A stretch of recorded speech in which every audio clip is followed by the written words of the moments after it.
Hello students, good morning. आपकी class +2 है और सब्जेक्ट आपका इंग्लिश लिटरेचर है। तो आपकी वो क्लास लग रही है जिसमें हम आज 7th चैप्टर है जो आपका द हेरिटेज ऑफ इंडिया करने जा रहे हैं। द हेरिटेज ऑफ इंडिया मतलब कि इंडिया की जो विरासत है वो है।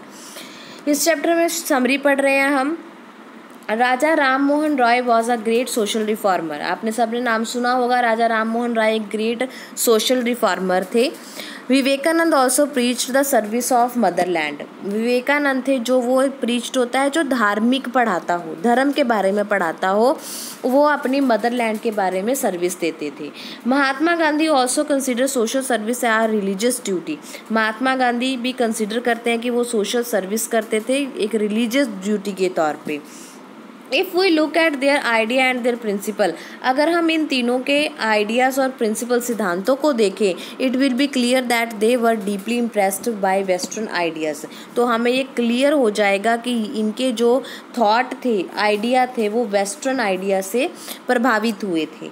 Gandhi ji's love is the underdog was a part of western liberalism. Gandhi ji का जो प्यार था वो किसके साथ था? वेस्टर्न लिबरलिज्म के साथ। His faith in non violence was borrowed from the Bible and Leo Tolstoy. उनका जो यकीन था वो अहिंसा के साथ थे, हिंसा के खिलाफ थे। वो आपने उनके 3 बंदर सुने होंगे कि बुरा ना देखो, ना करो, ना सुनो, है ना।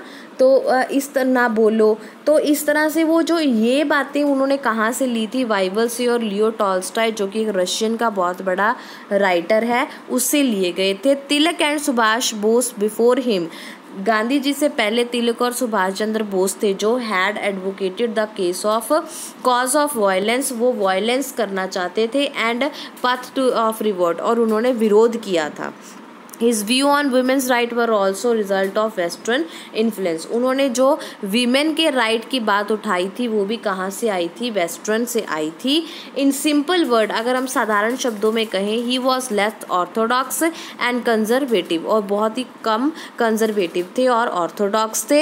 ही was rather a radical and progressive, वो बहुत ही रेडिकल और प्रोग्रेसिव भी थे। He oppose a tyranny of class and caste. वो कास्ट और क्लास में यकीन नहीं रखते थे कि वो लोअर कास्ट का है या लोअर क्लास का है। He tried his best to establish a society based on equal social equality. वो ये कोशिश कर रहे थे कि वो एक सोसाइटी को किसके बेस पे बनाएं? सोशल इक्वालिटी के बेस पे बनाएं। इन दिस रिस्पेक्ट, इस रिस्पेक्ट में क्या होगा? He gave a new life. उन्होंने एक नई लाइफ दी। Direction to Hindu culture, Hindu culture को एक नई जो है डायरेक्शन उन्होंने दी थी। There is great deal of awakening in country today. आज इंडिया को जगाने की बहुत ज़रूरत है। India feels proud of their cultural heritage. India को अपने जो विरासत है उस पर बहुत मान है। But they are also willing to give up all that in bad और weak in the Indian culture.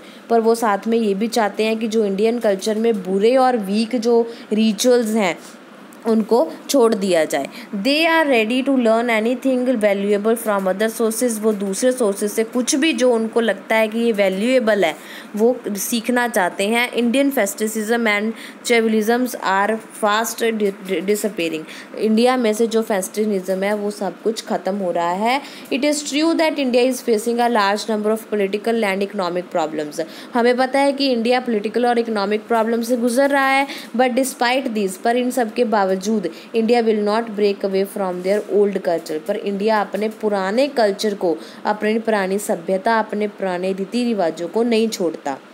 They would not like to ape the European blindly. वो अंधे होके यूरोपियन के जो पीछे नहीं लगते। The outlook of the Indians has वाइडेड after independence. The outlook of Indians, Indian की जो आउटलुक है, जो दिखावट है, वो बहुत बड़ी है इंडिपेंडेंस के बाद। The original Indian way of life continue. Original Indian way है जो लाइफ का वो कंटिन्यू चल रहा है। Hindu civilisation will never die out और nor will it change itself together. Hindu civilisation ना तो कभी बदलेगा और ना ही ये कभी बदला है। भगवत गीता जो है आज भी लोगों के एक्शंस को इंस्पायर करती है और उपन्यास है जो वो आज भी लोगों के थॉट्स को इंस्पायर कर रहे हैं। डिस्पाइट वेस्टर्न इन्फ्लुएंस, चाहे हमारे ऊपर पश्चिमी सभ्यता का प्रभाव है, people still have believe in the Mahatma and Ramayana. पर जो लोग हैं वो महात्मा और महाभारत और रामायण दोनों पे आज भी यकीन करते हैं। People will continue to take interest in the love stories of Dushyant and Shakuntala and Pururavas and Urvashi. इनकी स्टोरियों पे लोग आज भी इंटरेस्ट दिखाते हैं। Indian culture has already got rid of much that was useless. India ने बहुत सारे ऐसे रीति रिवाजों को छोड़ दिया जो यूजलेस थे। वो कौन से थे? जैसे कि फर्स्ट है, widows are no longer force to burn themself. Widow जो विधवा होती हैं, जिनके हस्बैंड की डेथ हो जाती है, पहले क्या होता था ना, सती प्रथा होती थी जिसमें अगर हस्बैंड की डेथ होगी तो उसको जिंदा वाइफ को साथ में जला देते थे। तो वो जो है कुरीति थी वो ख़त्म कर दी गई। Child marriage are the thing of past. बच्चों के छोटे छोटे की शादी कर देते थे, वो भी चीज़ें ख़त्म हो गई।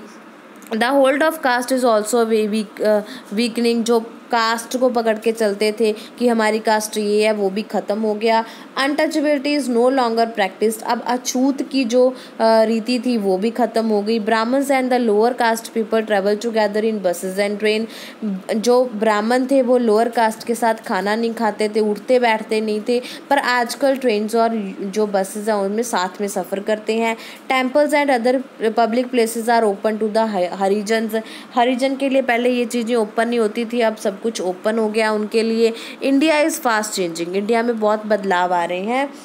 It's culture tradition continue. इनका कल्चर ट्रेडिशन है जो लगातार चल रहा है। Indian culture will not fade away और परिश। पर इंडियन का जो कल्चर है वो कभी भी ख़त्म नहीं होगा और ना ही कभी ख़त्म होने दिया जाएगा। तो ठीक है बेटा, ये था आपका chapter the heritage of India. India की जो विरासत है वो थी।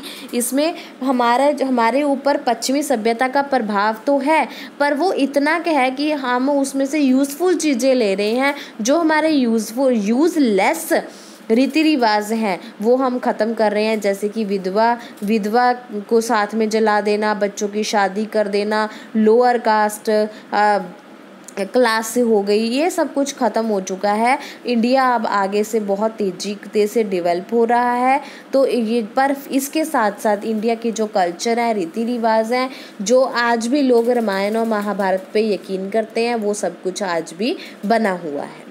ठीक है बेटा, समझ में आ गया ये चैप्टर आपको। 7th चैप्टर है आपका। अगर फिर भी आपको कोई प्रॉब्लम लगती है तो आप मेरे को कभी भी मैसेज करके पूछ सकते हो कमेंट बॉक्स में। ओके बेटा, ओके, बाय बाय।